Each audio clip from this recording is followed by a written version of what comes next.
If you're enjoying this video, please consider subscribing. You know I'm back from outer space. I just walked in to find you here with that sad look upon your face. Okay, I've got another coffee, so I'm ready to go back into the trenches. Yeah, but while I do, maybe I'll talk a little bit about this subject that I want to chat about, because I'm thinking of making a video on it. Cause it's just been on my mind a little bit. So recently I started playing on DayZRP. I don't happen to have a spare Bible with you. My friend is religious and I would like to give him a nice gift. Oh no, the Lord and Savior Jesus Christ didn't abandon this country, which means he's gonna abandon you. In his name, he is gonna abandon you. Okay? There's aliens out there and there's demons out there. Where's the Lord? He's gone. He left. I gave up on that a long time ago, and you should too, and you should not guide your friend in that direction. Well, I do not believe in these things myself. I just wanted to do something nice for my friend. This is all. Tell your friend to find Velez. Velez will guide all. Velez is always there.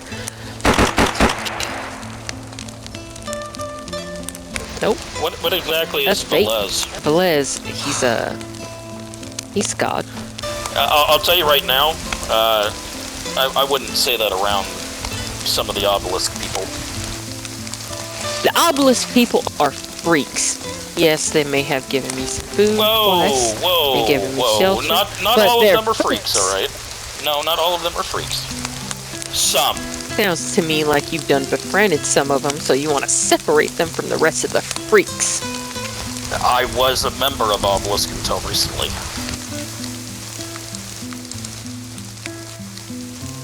Oh. Crazy weather we're having here.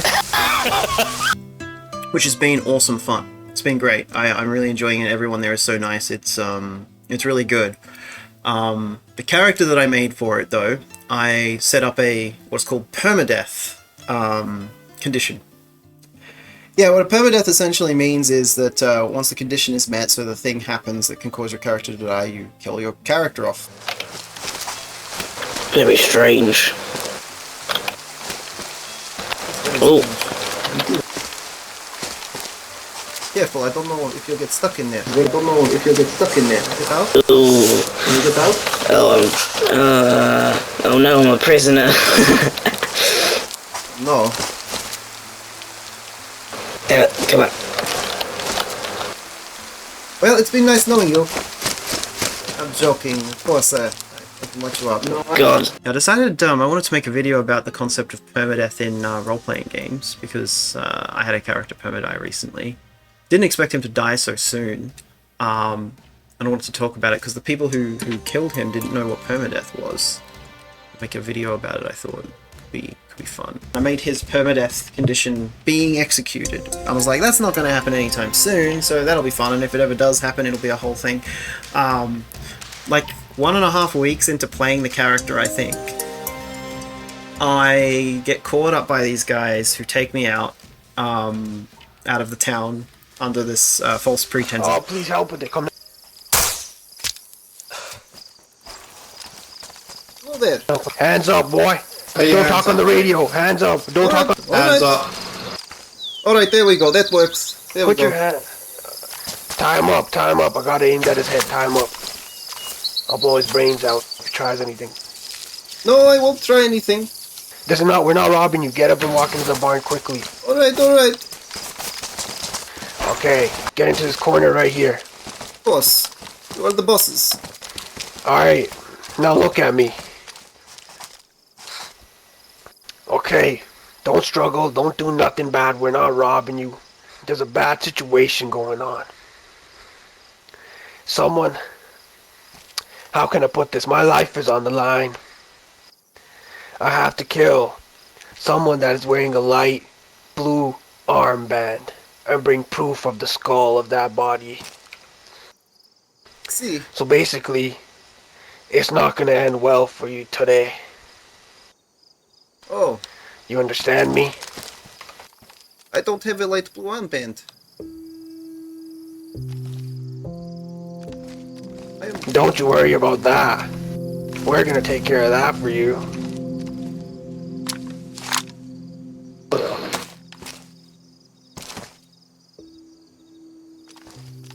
No. It's on the ground. It's on the ground right there. Listen. Can you put it on him, my friend? Put it on him, please. There you go, and give me your mask, please, my friend. Drop your mask on the ground. Don't struggle, boy. I'm not struggling, but I don't want to die today. I just want to build a home for myself. Put this mask on him. I don't know how to. What if I found someone else for you to do this to instead of me?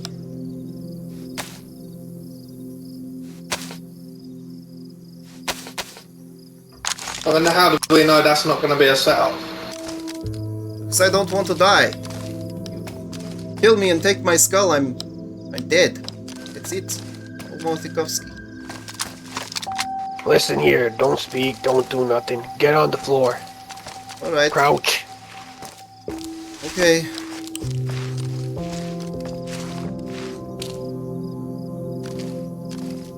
Hey, record me. Are you recording me? Your helmet's running. The camera on your helmet is running. Yes, it is. Yeah. Before we start the recording, when he tells you to speak, you're gonna say, "Hi, I am a member of the Salvation Army." You got it? Listen, you're going to kill me. Do you got it? You're gonna say, "Hi, I am a member of the Salvation Army." I don't want to do this if you're going to kill me. You have to say it, man. Oh. This is how life We is. can I'm start sorry, cutting off life's on the fingers, line. man. Or we're gonna start cutting off fingers, and your death's gonna be a way harder than what you think. Okay, Because I have recording fingers, I starting. have my life. I don't want to Okay, die. listen, just say when he... Okay. When he starts recording, just say you're part of the Salvation Army. 3, 2, 1, record. This is me, the Click. Red Man Hitter. And right here we got a Salvation punk. What gang you part of, fool? Salvation Army. Well, there's been instructions given to me to kill you to save my own life. Goodbye, fella.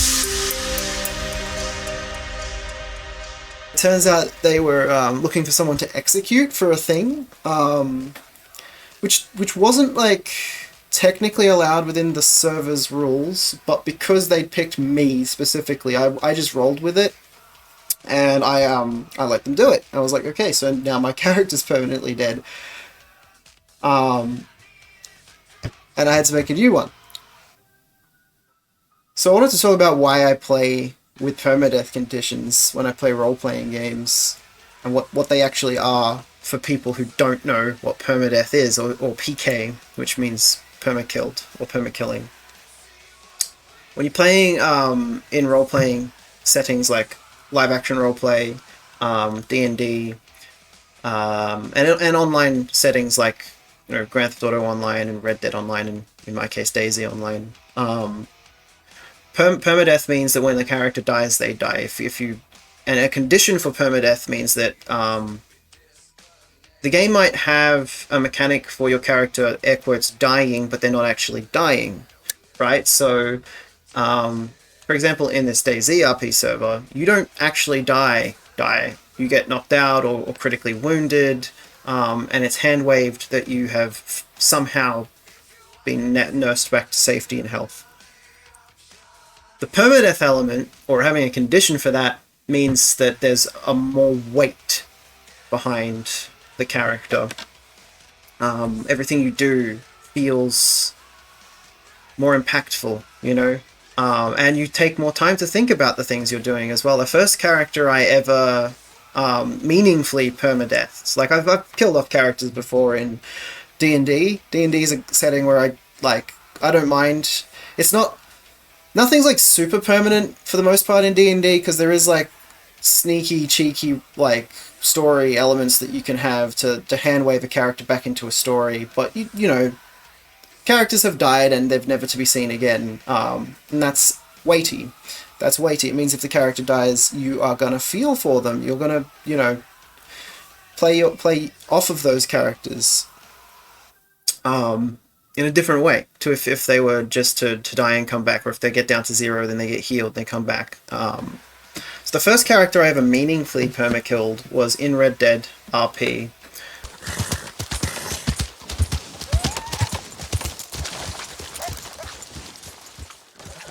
But howdy, Big Red. Hey, mate. Old server we used to play on, I made a character called Ian McCatter. And Ian McCatter he was fun. He was this, originally meant to be this sort of Irish grifter sort, Irish-American grifter sort.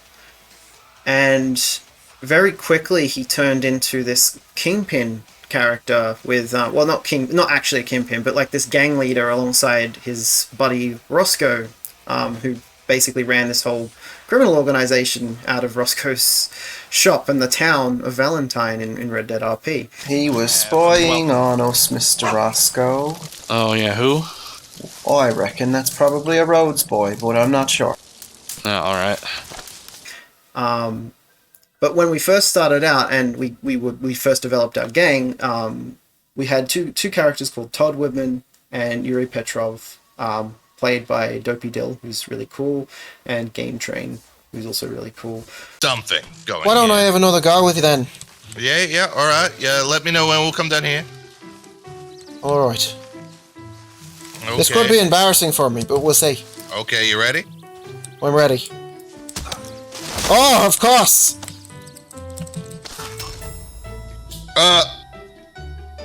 Fuck. Okay, just fix it once the fucking wheel falls Put off. another bullet in his head, Mr. Roscoe. Oh, a coward would say that. I'm pretty close. Ooh. He's calling you out there, Yuri, mate. See? A coward pointing a gun at me. Oh! But they'd never really roleplayed before this. This was their first experience with it, so they were being, like, really silly about it. They were treating it a bit more like a regular video game at first. But it's not a regular video game, it's roleplay, and there's, like, a different set of rules there. So they'd do things, like, just for fun, they'd, like, hog-tie my character, they'd throw him around, you know, knock his head a bit, and at one point, it got so bad they threw him off a bridge, so I was like, okay, well, I'm trying to play the character seriously, so what I'm going to do is I'm going to institute a permadeath scenario, where if, like, they do this stuff too much, there's a chance of him dying, and eventually I got to the point of rolling dice for that too. And we were, like, pretty well established there. We were an important part of that server as a group. I can't do that. Maybe my cousin will. Oh, here I think the fact that you're invisible is funny, though. What's be going on down here? Oh, I think Buck said that you weren't the champion of Valentine or something like that. I do believe that is what I heard. You heard that right, yeah? That's what I heard. Somebody said that, Beat down in the pig. Can you beat Buck's ass for me, please? Is a frog's ass watertight? For a while. My character was well known, you know, I like to think they left an impact, or had made an impact. So as time went on, they started to realize that anytime they, like, shot me or hog-tied me or threw me around or you know, did all that stuff to my character, I would keep those injuries and wounds and play them. I would keep playing them because that's the only way I could take the roleplay seriously. Otherwise it just felt silly, like we're just messing around in a video game. And to some extent we are just messing around, but it's more than that. Like, roleplay kind of lets you explore humanity a bit, I guess. It lets you explore yourself and understand different perspectives, you know, helps you escape. So you all burnt the papers and all that crap? What do you mean That's all good. that crap? That's a civil service, that is. We're doing the folks of this town a favour. Yeah, it's a load of crap in there. People taking people's money when they own their houses is not right. Especially if they're having problems paying it off. No, you understand. With no mortgage papers, they don't have to pay any money back to the bank. There ain't no trace of it, That's true. you see. Alright, so here's how it's going to go down, Agnes. Alright, we're going to come out. That's fair. We're going to grab these horses you've taken for us. Yep. And you're going to get all your boys to go and stand around the corner out of sight, okay? I only That's want one fair. of you. You've been perfectly amenable throughout this entire tit for tat. So I'm going to allow you the privilege of following us to the edge of the city limits. Yep. Alright, the rest of your boys, they're going to stay back.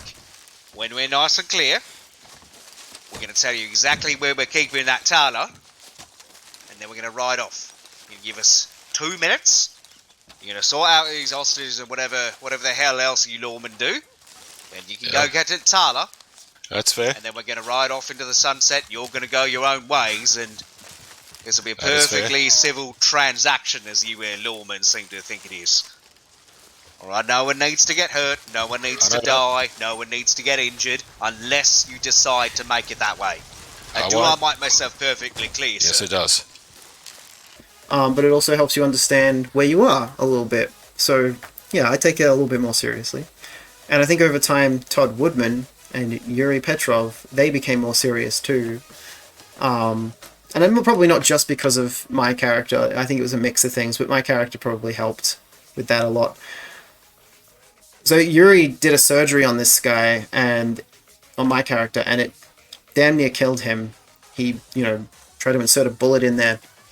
And what he didn't realize is, though, doing stuff like that could risk his doctoring license because of the rules, in-server rules, not, out-of-character rules. But when they found out that he was doing illegal surgeries and that he'd seriously maimed a guy, they nearly, dropped him completely.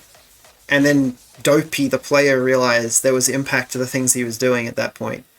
And the roleplay consisted and went on, and Ian got more and more sick because he now had a bullet in his head and he was injured. Eventually, his condition got so bad that he needed to be seen to. And I was rolling dice for this as well, deciding on how his condition was progressing. And eventually, it got so bad it needed to be seen to. Just simple as that. The dice rolls were getting too poor, and at this point Yuri was like, okay, I gotta do this, I fucked it up the first time, I'm gonna fix what I did wrong. And he did. We had this big RP, this chance of my character dying permanently was there, and we all knew it. There was a chance that we'd never see Ian again. And you three take good care of him, you hear? I think I might just go to sleep. It was nice knowing you, Mr. Nice Shot. And beating you at poker. And losing to you at poker.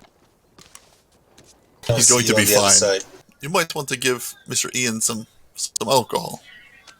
Some alcohol. Just maybe numb Ian a little bit. Okay, very carefully get in there. Oh, I can still feel it a little. I'm sorry, Ian. That's alright, I've had worse. I've been punched by Mr. Roscoe.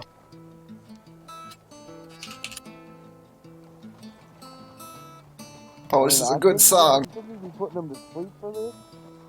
Nah, he wanted to be awake. Oh, Jesus Christ.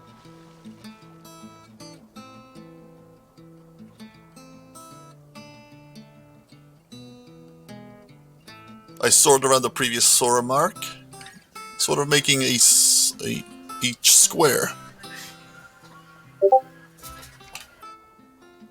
What did I do to that man? Nothing. But if he can't make any guns anymore after he's, Very carefully. I'm sorry, Ian. One more. What was your name, sir? Okay. So, I'm the gunsmith of Valentine. Nice to meet you. Call me Crimson. That's my apprentice they got on the table in there. Well, one of my apprentices. Yeah, okay. Oh, that don't sound good. It's okay.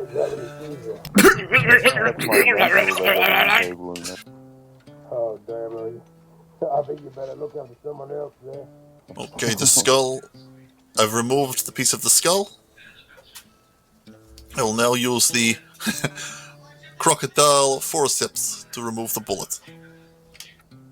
I can see the bullet in there.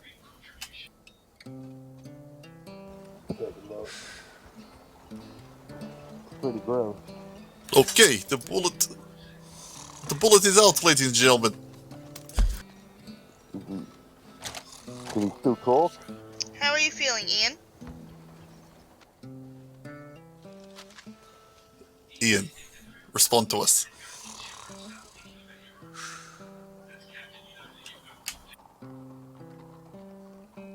Ian. He's unresponsive.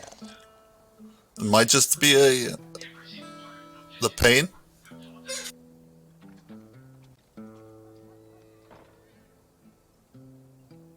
Yep, he's returning us back. Here, Bullshit. give him one of these. Should keep the heart pumping. Ah! Holy crap! Oh, dude. Oh, thank you, Oh my Mr. god. Oh, I'm in Ian, so Ian, much careful. pain! Oh Ian, my god! Careful. Cocaine paste will be helping. Why do my fingers feel numb? And we went to the city and the surgery happened, and man, I rolled those dice. There was a little bit of silliness, but most of it was somber. And we all talked, and the roleplay went through, and I rolled those dice, and we were all on edge. But it passed. Just barely succeeded. And then we were all, like, relieved. But I hadn't removed the permadeath condition yet. I still had that, like, if, like, I was injured too much whilst I was healing from this, it could, you know, kill me. So I was playing Ian from that point on carefully, and I think I kept him around for maybe another 2 weeks or 3. At that point in my life, things were stressful. So I was ready to take a break anyways, but I wanted it to be meaningful if I did leave, so I continued rolling the dice, and eventually the dice won out, and you know, he needed to die, so we had this big thing where he got depressed because his blood family had all, you know, left basically. They weren't around anymore, and there was some drama there, so my character was depressed, and he went out for a hunting trip with no intention of coming back, and he was found, and not much of him was found, but he was found with a note, and there was a big old funeral in character, and that was a marker. Like, that was a character officially gone, like a character that had been around for a while, just gone, and it left an impact. And now I feel like that character meant more to me and to everybody else because he had that permadeath condition. I feel like if there was no chance of him dying, if we just beat Celia like that, the story wouldn't have meant as much. So yeah, there's my little rant about the concept of permadeath and why I play my characters with permadeath conditions. I hope you enjoyed my TED talk or my Bard talk. Thank you.